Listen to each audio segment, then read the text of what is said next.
Le 30 juin, eleki mokolo oyo wapi République démocratique du Congo ezwaki indépendance na yango wapi pe to ko célébrer 66 ans depuis mboka na biso ezwa lipanda. À l'occasion ya célébration ya indépendance ya République démocratique du Congo, le président de la République Félix Antoine Tshisekedi Tshilombo a tenaki discours pour le peuple congolais. Na discours owapi a touchaki ba point ébélé beaucoup plus sur la souveraineté. Alors belaki bongo souveraineté économique, souveraineté numérique, pe a touchaki ba point ya dialogue na ba processus ya Doha na accord ya États-Unis na République démocratique du Congo. Kasi discours ya président de la République ezo caché message nini ou soit c'est quoi le non dit de ce que le président de la République a dit dans son discours. Bandeko balandi tokoye bango au cours ya émission na biso ya mokolo ya lelo mbote na bino nyonso bozali kolanda biso na Goma na Bukavu na Kishishe na Kiwanja na Walikale na Bunagana na Ruchuru, bref na ba zone nyonso ezali sous l'occupation ya ba rebelle M23. Tobosani bino te bandeko na biso tozo porter bino na mitema pe tozo espérer bientôt bokolongwa na boumbu oyo wapi Paul Kagame a tchebino kasi na ba effort ya chef de l'état na gouvernement na Mobimba que bientôt beaucoup longwa na captivité. Bonjour na biso pe na France, na Belgique, na Afrique du Sud, na États-Unis, partout dans le monde entier au travers nos plateformes des réseaux sociaux. To bosani bino pe to pesi bino mote mingi, to ebiki bonjour na biso vous a branché pour comprendre qu'est-ce qui se passe en République démocratique du Congo, surtout na discours au ya mokonzi mboka Félix Antoine Tshisekedi Tshilombo. Vous allez na besoin de comprendre au-delà ya ba information bolanda ki na ba média nyonso pour comprendre analyse nini ezali ko dégager na discours au mokonzi mboka asalaki. Ne soyez pas bon besoin ba analyse ya ba invité na biso mokolo lelo pona ko analyser thématique oyo bandeko balandi tozali bongo na invité moko d'abord sur le plateau. Pour l'instant tozali na invité moko tozali na Daniel Lumumba Bongwele azali analyste politique indépendant. Daniel mbote na yope boyi malamu na lelo politique mbote deposer sur mon point sango mbote na ba tonyonso bazozwa libaku malamu ya kolanda biso chaque fois. Na pesi mbote na basali na nzambe nyonso partout dans le monde. Na pesi mbote na bandeko nanga baza na régie. Na pesi mbote na ba congolais o baza na diaspora partout dans le monde. Na pesi ba mbote sans oublier bandeko nanga ya province ya Sud Ubangi, notamment bana ya Dongo, bana ya Kungu, bana ya Gemena, bisika nyonso bolanda kanga na ba plateforme na biso ba réseaux sociaux. Na pesi bino mbote. Sans oublier bandeko nanga est côté ya bomama nanga particulièrement na Bukavu. Na pesi banoko mbote bandeko nyonso na pesi bango mbote pe na kopesa lisusu mbote makasi na basoda ba FARDC o bazana bitumba o batiki bana na bango basi na bango pona kobundela ekolo. Na pesi pe mbote na bandeko nyonso o balekaka la media pona kosala ba analyse net biso. Parce que Congo eza ya biso. Soki tolobeli mboka la biso te muto akolobela ngo azate. Soki to kaboli makanisite muto akolobela ngo azate. Yango na tondi yo lisusu mopanzi sango ndengo zo pesa ngali baku malamu à tout moment ya kolega la plateau na yo pona ko analyser makambo etali mboka. Je pense que toko passer un très bon moment et puis bandeko nyonso bakolanda biso bakozala décider. Très bien Daniel Lumumba Bongwele pour la première intervention na yo pesi mbote na bandeko nyonso ya Dongo bazali kolanda biso balinga ko pe mingi. Bien entendu. Bandeko balandi tozali jusque là avec un seul invité to bande émission na ye Daniel Lumumba Bongwele. Tozolo bela bongo discours ya chef de l'État Félix Antoine Tshisekedi Tshilombo oyo a s'adressaki na peuple congolais pe na monde entier sur ce qui se passe en République démocratique du Congo. Na discours na yé à l'occasion ya célébration ya fête ya indépendance de la République du Congo ozaki bongo mokolo le 30 juin dernier. Chef de l'État Félix Antoine Tshisekedi a touché ki ba point mingi na discours na yé a lobelaki bongo beaucoup plus sur la souveraineté, a lobeli souveraineté économique, souveraineté numérique, a lobeli souveraineté politique, a touché ki pe ba point ya dialogue, a touché point il y a accord entre les États-Unis d'Amérique et la République démocratique du Congo, a touché qui peut processus il y a Doha. Kasi to komeka un peu kotanga discours au chef de l'État plutôt mais kako dégager message non dit dans ce qu'il a dit. Tout dans la première partie du discours naïe à l'objet beaucoup plus sur la souveraineté à l'objet aucune paix durable dans la région des Grands Lacs ne peut se bâtir contre la souveraineté de la République démocratique du Congo ni au détriment de la dignité de son peuple. Le choix de la diplomatie n'a jamais été un signe de faiblesse. Il fut le choix de la responsabilité, de la maîtrise et de la recherche par tous les moyens légitimes de la fin de souffrance imposée à nos populations. Tomeka Ndeko Daniel, aucune paix durable dans la région de Grand Lac ne peut se bâtir contre la souveraineté de la République démocratique du Congo ni au détriment de son peuple. Par là, chef de l'État Félix Antoine Tshisekedi aligné à l'Obanine. Est-ce que faudra-t-il chercher la paix au travers les dialogues ou soit il faut tout là qui s'amakasi na biso to benga na munguna na makati ya mboka na biso? Merci Ndegodeus. D'entrée de jeu, permettez-moi de féliciter chef de l'État. Na pesa merci par rapport à message naie. Lorsque je l'ai suivi la nuit, na ba etando amike na sepela ki mingi parce que discours naie soko koti penza na bozindo et pesi éclairage na marambo ebele et pesi éclairage à ce qui concerne la souveraineté ndengoti kolobango, à ce qui concerne les dialogues, à ce qui concerne aussi les référendums.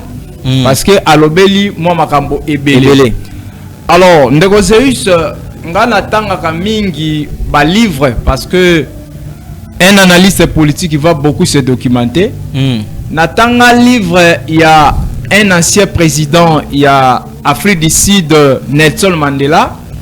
Nelson Mandela loba boye l'erreur qu'un homme politique ne peut jamais commettre c'est de ne pas approcher son adversaire. Alors l'erreur qu'un homme politique ne peut pas commettre, c'est de refuser d'approcher son adversaire. Son adversaire, voulais-je dire, son adversaire. Et l'ingi kolobani, et l'ingi kolobake na politique ndenge ba prena biso, ba yebisa biso que politique ba kendaka na ennemité. Politique tozalaka nde ba adversaire. Ce qui veut dire quoi? Ce qui veut dire que la politique, on peut toutefois négocier, on peut toutefois dialoguer avec les autres camps. Yango omoni tata mokonzi ya ekolo alobi yango clairement lobi ke poto zwa paix durable ya souveraineté ya mboka na biso esengeli non seulement la diplomatie. Là nous encourageons tata mokonzi ya ekolo parce que Tata Mokonzi Ekolo alakisi partout dans le monde que diplomatie oya bandaki kosala ezobota mbuma pe ekobota sumbuma. Mais diplomatie seulement ça ne suffit pas. Pour paix durable ezala na mboka la biso ndeko Zeus ezosenga dialogue. Mais Mokonzi Mokabi, aucune paix durable dans la région des Grands Lacs ne peut se bâtir contre la souveraineté de la République démocratique du Congo. Donc pour tous la souveraineté na bisoté. Bien sûr. Par là, il voulait dire quoi exactement? Il voulait dire tout simplement que la souveraineté de notre pays est menacée. Elle n'est pas négociable. Bien entendu, la souveraineté de notre pays est menacée. Le quoi les a menacés, yé le quoi la mokonzi ya mboka akoki jamais en aucun cas yakotika parti ya mabele na ye et kenda kote mususu. Lokola ye mokonzi ya mboka akoki jamais ko compromettre ke na mboka na biso lelo oyo bapaya baya ko intégrer souveraineté ya mboka na biso. Donc il veut nous dire que la souveraineté de notre pays est indécociable, est indiscutable. Et l'Ikolbanin, lelo oyo nous sommes sans ignorer que toza agressé. Ba Rwandais ba kote le biso na mboka. Bakote biso na mboka pour quelle raison? Pour na ba minéraux na biso. Alors biso ba imboka est-ce que toko croiser maboko? Totika bango bongo non. Toko iko tika bango bongo te. Yango moni tata mokonzi ekolo azobunda. Azosala na ndenge nyonso ke no mboka na biso etika la ndenge bakoko batikaka yango. Ça veut dire souveraineté à RDC ezala kaka na RDC. bosomi ya bana RDC etikala kaka na bana RDC mabele ya RDC ndenge nzambe apesa biso banda colonisation etikala kaka bongo yango moni ke poto zo paix durable tata mokonzi ekolo azana ba mécanisme nyonso ndeko Jésus azana au moins par rapport à ce qui se passe par exemple le gouvernement a discuté na ba rebelle na Doha gouvernement a signé accord na États-Unis na Rwanda ou a agressé biso pour na tout collaborer ensemble sur peut-être l'exploitation de nos minéraux. Est-ce que ce n'est pas une sorte de vendre une partie de souveraineté na biso? Parce que notre aucune paix durable dans la région des Grands Lacs ne peut se bâtir contre la souveraineté de la République du Congo. Alors que ceux qui nous agressent, toujours discuter na bango, il n'y a pas crainte de vendre une partie de la souveraineté na biso na ba discussion na parce que mutabomi par exemple ba M23 babomi les arabes na ba négociation mingi au moins bo négocier après bo peut-être poste ministériel alors qu'il va bomi ba mboka. Est-ce que ça une sorte de vendre souveraineté mboka té? Je ne pense pas que y a une sorte de côté la souveraineté en mboka la biso. Je ne pense pas. Pourquoi? Au moni mboka na biso Congo ndenge za boza convoité na ba pays ebelé. Loko les a convoité na ba pays ebelé ba dongolo miso ba revakaka ke un jour pays oyo ezala séparé. Un jour pays oyo comme la Soudan. Yango zomona tata mokonzi ekolo akoki jamais en aucun cas à permettre que mboka na biso za la diviser. Un Congolais sérieux akoki jamais en aucun cas à permettre que mboka na biso ezala diviser. Il est vrai que le président de la République azo luka ba voies et moyens ya ko signer ba accord ndenge tukoloba na Washington tout consort. Mais na kati ya ba accord wana azo signer ngo pona nini? Po kimia ekota na mboka na biso. Et non pas la côté mboka na biso. Et non pas la côté mabele na biso. Donc lokola tozana kita ebele, tozana pays moko eza munene o bande ko ebele bazo convoiter yango au lieu que babandaka ko boma bato. Ba congolais ba kufaka chaque année, surtout na partie à est ya pays na biso, le président de la République azo sala nyonso pour que kimia ekota kuna. Na kimia wana yango zomona azo négocier, mais cela ne veut pas dire que non à côté ka mboka na biso ou bien tokoki ko ndima ete mboka na biso ete kam. Donc moi je pense que ba négociation ezo salema ou bien eux ko salema soki pe dialogue ko za tokolobelango nyonso wana eza kolukaka ba vazi moyen que RDC mboka na biso efanda na kimia parce que nous sommes tellement menacés. J'espère que oyebi très bien principe de négociation. La négociation il y a ce qu'on appelle les concessions. Bien entendu. Concéder une partie à pouvoir na yo, on appelle concéder une partie à pouvoir na ngai. Bien entendu. Je ne crains pas que la négociation à Doha, le gouvernement a concédé une partie à souveraineté naïe auprès de M23. M23 peut partie au bagage, bazui nanzela mandoki, ba concéder en open dans le gouvernement républicain du Congo. Je ne pense pas que Egoiko Zala idée à Malamu que les lots oyo ba parce que mon habite aucune paix durable et aucun salima contre souveraineté en mboka na biso alors que bato babomi baza opérer sous bénédiction il y a ennemi na biso aux Rwanda mais négocier na bango na kata négociation il y a un principe il y a ça ba concession yo concéder ndam la concéder ndam au moins te na ba concession na toki ko teka partie à souveraineté na biso. Je ne pense pas parce que na kata ba négociation ba concession ezala te ya ko teka ekolo.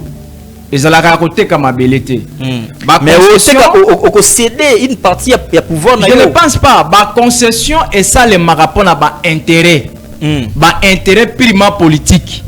Donc le cola bas rebelle, tous honnêtes bas rebelle au bazar kuna na est. Souci na bango ezanine. Souci na bango ya liboso ezake bas kota na gouvernement. Souci na bango ya mi bas ezanine. Il semblerait-il que bazo revendiquer ba concession minière na bango. Alors, ce qui tata mokonzi ekolo amoni que pour que kimia ekota na mboka abenga bango nyonso afandisa bango atuna bango bino bolingi nini ngala lingi boye pona avantage ya mboka na biso pour que makila etanga lisusu te. Moi je pense que ekoki kozala malamu. Mais en contradiction dans ma lobby na discours na. Non, mais kondima ete mabele na biso ete kama. Kondima ete bango bazwa une partie. Non, on parle de la souveraineté. Je ne pense pas que bien entendu, souveraineté et le fait pour le gouvernement, par exemple, à créer un gouvernement parallèle, M23, des ministères, ils ont déjà une partie à concéder souveraineté. Ne cause na politique, moyen ils ont permis. Na politique, échangeaka. Politique, ils ont dynamique. Politique, ça change avec le temps et des circonstances. Ennemi na yo lelo akoki kokoma pe masa na lobby. Wana intérêt à nini ya koluka kimia na mboka na biso. Vous êtes ça ignorer, allez-y rapidement. Vous êtes ça ignorer que le mot négociation ça n'a pas commencé aujourd'hui. Vous êtes ça ignorer que le mot dialogue ça n'a pas commencé aujourd'hui. Ceux qui va négociation salema déjà, ceux qui va dialogue salema déjà. Pourquoi pas n'importe qui a président actuel dialogue et salema? Pourquoi pas négociation salema? Ce qui est le oyo. Tata mokonzi ekolo amonike pour que tozwa kimia esengeli kobenga nanga par exemple. Esengeli kobenga ba opposant o baza awa na Kinshasa pour to solo la tozwa kimia ke ba pesa bango ba poste de responsabilité à ce qui me concerne azo mona ngo mabete. Au lieu à kotika bango kuna, mais comme si on encourage les mal, on donne une prime à l'échec. Non, on n'encourage pas les mal. On n'encourage pas les mal. Sur le plan pédagogique, qu'est-ce qu'on va mettre dans la tête des Congolais? Les Congolais vont risquer de se rébeller. Les Congolais pour le avoir un poste ministériel. Salema déjà et Salema Rakaka. Il est vrai que tout ça pour encourager la rébellion. Il est vrai que tu as encouragé que Batoba Sima Mindoki. Il est vrai que tu as encouragé que Batoba trahi Moranabiso. Mais nous sommes devant un problème. Problème est Zanine. Jusqu'à aujourd'hui, une partie à Moranabiso est en occupation. Il y a des Rwandais et des rebelles.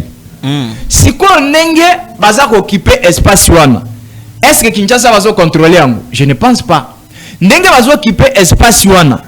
Est-ce que kita ya ekolo o ezakuna ezo la bénéfique pour le gouvernement actuel? Je ne pense pas. Ndenge bazakuna bazo sala makambo na bango kuna. Est-ce que c'est un avantage ya ba congolais o baza awa na Kinshasa? Je ne pense pas. Yango pona koluka solution ezaka kakeno bandeko ba ya to fanda. Ndeko zeus na lobaka ngo mettre na plateau na yo que na mboka na biso esengeli kaka dialogue. Dialogue est la ligne de voix et à sortir. D'accord, il faut évoluer l'émission. Je vous en deuxième partie. Abibou, le choix de la diplomatie n'a jamais été un signe de faiblesse. Bien entendu. Il fut le choix de la responsabilité, de la maîtrise et de la recherche par tous les moyens légitimes de la fin des souffrances imposées à nos populations.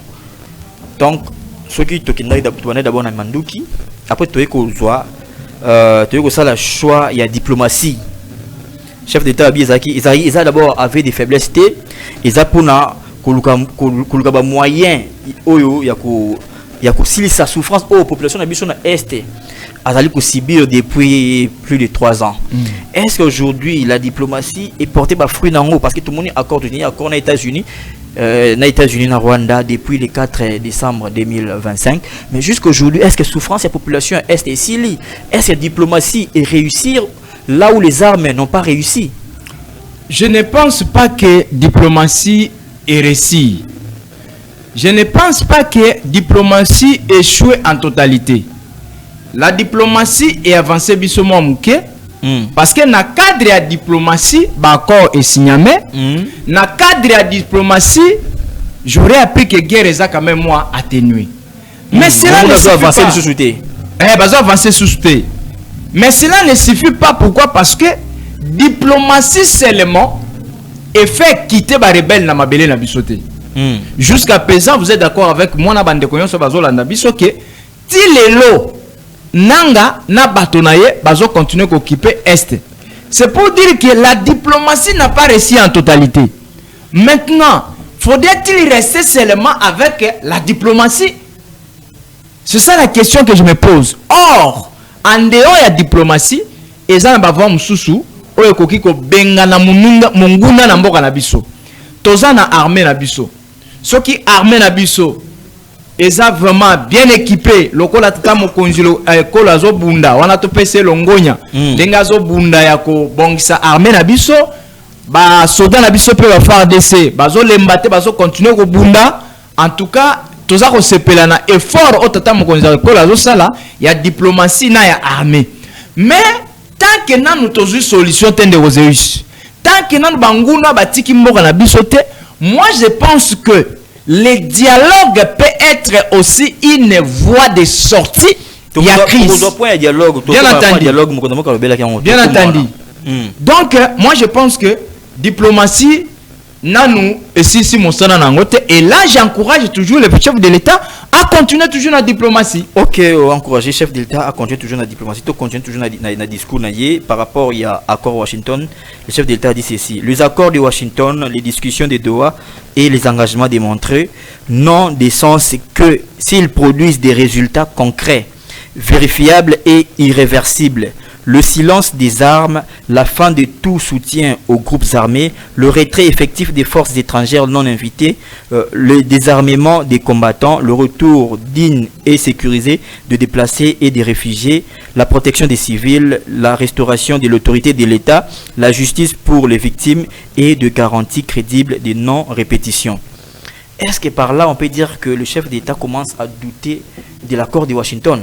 Parce qu'à lobby, et qu'on a et que dans sens kaka ce qui produire des résultats. Est-ce que le chef d'État en a marre de voir qu'il va résister zo mais la peau et ya Ndegozeus na lobaka ngona plateau na yo si vous vous rappelez na lobaka ke ngai nazalaka d'accord en totalité te na ba américain na lobaka ngo une fois wana plateau na lobike nazo sala confiance na ba payate Ndegozeus to tu ko lobango clairement diplomatie oui. Mokonzi ekolo sa diplomatie mais ba résultat de diplomatie là tozo mona ngote notamment ba M23 ba rebelle ba longwi na mboka na biso te ba tikali toujours na mboka na biso malgré accord ya Washington. Deuxième observation, population bazo continuer ko lela, population bazo continuer ko souffrir pendant que accord est signé. Yango zo mona tata mokonzi ekolo lokola numéro 1 ya mboka. Lokola, la personne la mieux ou le plus informée que vous et moi, avec tout ça, jusqu'à présent, population à est à la satisfaire. Qu'est-ce que maintenant il faut faire? Il faut chercher encore d'autres moyens. Il faut chercher encore d'autres stratégies. Parce que la stratégie, on a biso ba imboka, tout le monde a résultat. L'idéal aurait voulu que aussi longtemps que va signer l'accord, tout le monde a pu résultat d'accord. Comment on va résultat à quoi l'inclobanine? 1. Il faut que les rebelles quitter Mabélé la biso le plus vite possible. 2. Il faut armer la biso à la renforcer. 3. Il faut population au bazana bakaya ba réfugiés, au bazana ba étrangers, population azonga na bamboka na ye pour évacuer librement na occupation na bango. Tant que biloko wana no salemite de Roséus tozo mona été diplomatie à papa mokonzi ekolo par rapport na bakoro e signamaki jusqu'à présent tozo zala satisfaire te. Ok, merci beaucoup Daniel Lumumba. To ko bakaka na discours mokonzi mboka. Plus loin dans le discours na lobi boye, notre pays traverse des débats politiques importants. Cela est normal dans une démocratie vivante. Bien entendu. Le débat est légitime. Le désaccord est naturel, la contradiction est utile lorsqu'il s'exprime dans le respect de la République, de ses institutions, de ses lois et des intérêts supérieurs de la nation. Je veux cependant rappeler un principe essentiel. Aucune ambition personnelle ou partisane ne vaut plus que la paix de tous. Aucune différence politique ne doit être plus forte que l'unité de la République. Aucune stratégie de conquête ou de contestation du pouvoir ne doit fragiliser la souveraineté du peuple congolais. J'entends les discussions suscitées autour de la Constitution et des réformes institutionnelles. Dans une démocratie, aucune question d'intérêt national ne doit être confisquée ni interdit de réflexion. Mais dans le même temps, aucun débat touchant au pacte fondamental de la nation ne peut être conduit dans la précipitation, la manipulation ou l'obsession politicienne. Je reprends, j'entends des discussions suscitées autour de la Constitution et des réformes institutionnelles. Dans aucune démocratie, dans une démocratie, aucune question d'intérêt national ne doit être confisquée ni interdite de réflexion. Mais dans le même temps, aucun débat touchant au pacte fondamental de la nation ne peut être conduit dans la précipitation, la manipulation ou l'obsession politicienne. Est-ce que le chef de l'État a compris que le débat autour du changement de la constitution, ou soit autour des réformes constitutionnelles, est comme au Kabola congolais? C'est pourquoi il a voulu être rassembleur dans son discours.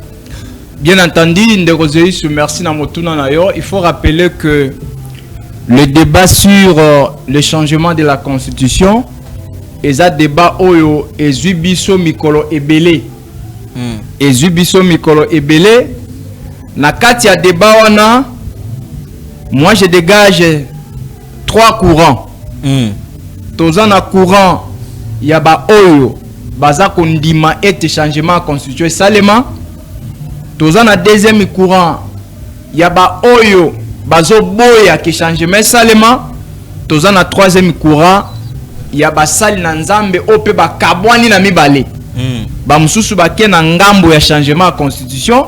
Ba mususu ba ke na ngambo ya ba toucher constitution te ba changer constitution te. Deuxièmement, il y a un problème oyo eye suko renforcer siko division. Problème yango zanini eza la proposition de loi sur le référendum. Bien entendu. Alors, siko ndenge population eza divisée, nani moto akoki ko atténuer yango? Nani moto ko sangisa yango? Nani moto ko sangisa population? Nani moto ko sangisa bayo opposition? Bayo majorité, église catholique, église yaba SCC, église yaba réveil, c'est le chef de l'État.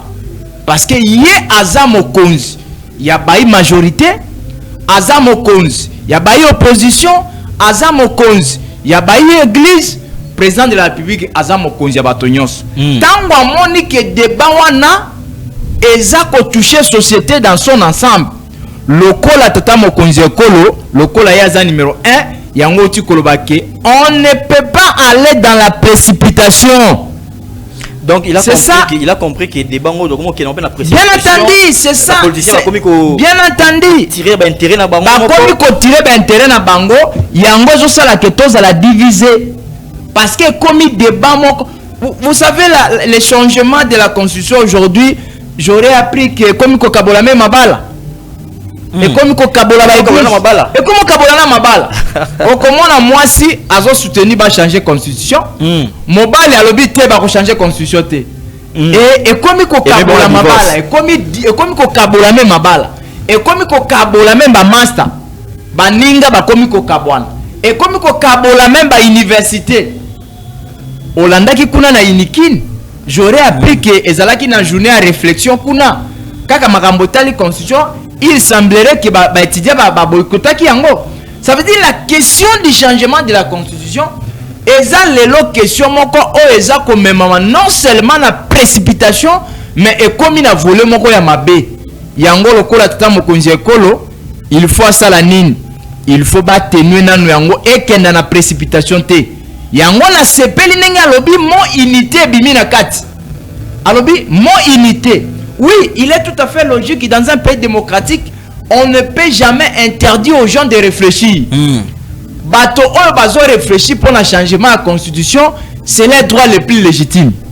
Bato pe bazo boya changement de la constitution, c'est les droits les plus légitimes.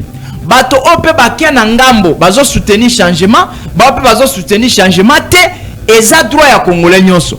Maintenant pour éviter makambo wana, pour éviter que mabe eyate ndeko Deus tata mokonzi ekolo Azana toute une responsabilité. C'est pourquoi la responsabilité ma responsabilité comme chef de l'État et le garant de la nation est de veiller à ce que le débat engageant l'avenir du pays se tienne dans le respect de la Constitution, de l'État des droits, de l'institution et de la souveraineté populaire. Elle est aussi d'écouter, d'apaiser, de clarifier et lorsque cela s'impose de rechercher les voies d'un consensus national responsable. Très bien. Le débat doit se faire en suivant l'ordre constitutionnel. Maintenant, qui dit l'ordre constitutionnel? Ordre constitutionnel ordre constitutionnel la révision de la constitution est permis. Ordre constitutionnel le article 218 ezako permettre révision de la constitution. Ce qui tata mokonzi ekolo lelo azui initiative ya ko réviser constitution eza na cadre ya ordre constitutionnel. C'est ce qui est permis. Je ne pense pas que dans le respect de la Constitution, je ne pense pas qu'il y aura beaucoup de bruit, permettez-moi d'appeler ça bruit, il n'y aura pas beaucoup de discussions qui se passent aujourd'hui. Parce que le changement de la Constitution fait partie de l'ordre constitutionnel. Maintenant, vous compterez 7 semaines entières, vous compterez 50 jours. C'est la fête de la moisson. Lévitique 23, 15 à 16. L'Église universelle pentecôtiste et charismatique, ministère des affranchis, sous la direction du guide spirituel et prophète messager Emmanuel Dodi, vous invite à prendre part à cette grande fête de la moisson qui a déjà commencé depuis le 28 mai 2026 et se poursuivra jusqu'au 16 juillet de 15h à 18h30 chez Aqua Splash à 14e rue Kingabwa Limité. Venez vivre de moments de prière, venez vivre de moments d'enseignement, venez vivre de moments de délivrance et de bénédiction dans la présence de Dieu le Père. Ne manquez pas cette bénédiction. La moisson est déjà en cours et nous commençons déjà à récolter les fruits de la promesse de Dieu. Venez moissonner avec le ministère des affranchis.